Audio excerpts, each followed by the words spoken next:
Hey everyone! Welcome back to Financial Futures, your go-to channel for everything personal finance, economic news, and strategies to secure your financial future. If you haven't already, make sure to hit that subscribe button and turn on notifications so you don't miss any of our latest updates. Today, we're diving into a topic that's on everyone's mind: $2,000 monthly checks for low-income families. Why this approach is gaining traction, and why it could be the best path forward. Let's get into it. So, a new study just dropped, and it's sparking some serious discussion. The study suggests that providing ongoing $2,000 monthly checks specifically targeted at low-income individuals and families could be the most effective approach in times of economic downturn or crisis.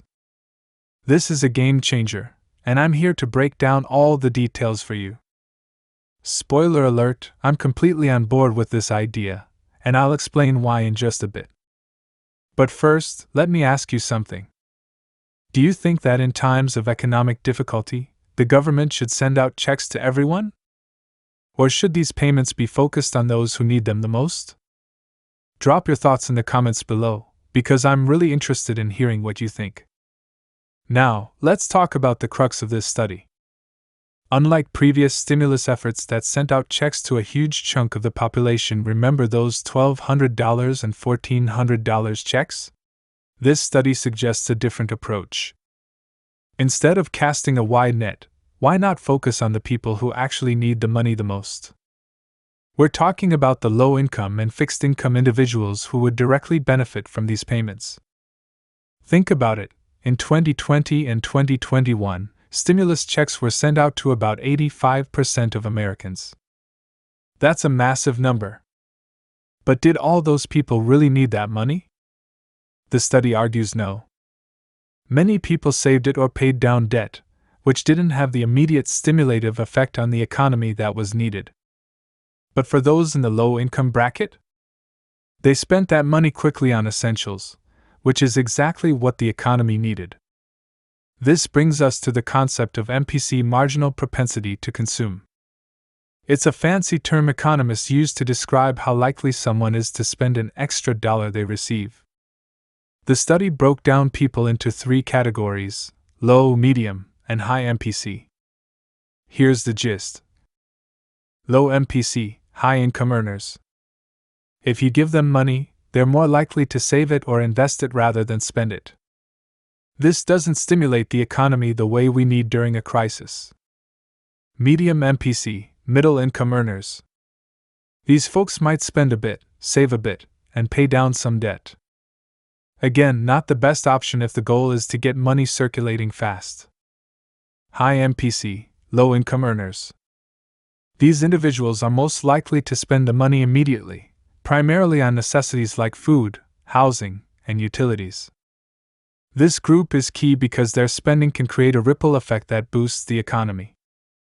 So what's the proposal? Instead of broad stimulus checks, this study suggests we focus on high MPC individuals, primarily low-income households. The idea is to send out $2,000 checks monthly for a limited time, say, 2 to 5 months.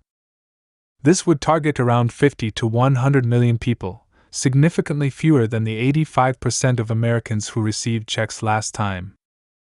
But here's the kicker: this approach could have the same, or even a better impact on the economy while costing significantly less.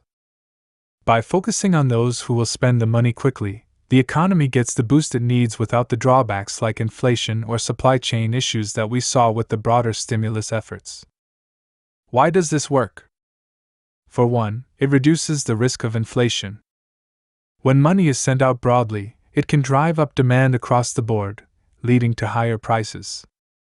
But when it's targeted, it meets the immediate needs of those who are most likely to spend it on essentials. This helps keep the economy stable without the risk of overheating. Additionally, it addresses the inequality gap. By providing financial support to those who are struggling the most, it can help lift people out of poverty and provide a safety net during tough times. It's not just about keeping the economy afloat, it's about doing so in a way that's equitable and just. So there you have it, a focused approach to economic stimulus that could be more effective and more equitable. But what do you think? Is this the right way forward? Should we be sending out $2,000 monthly checks to low-income families during tough economic times? Or is there a better way? I want to hear your thoughts, so leave a comment down below.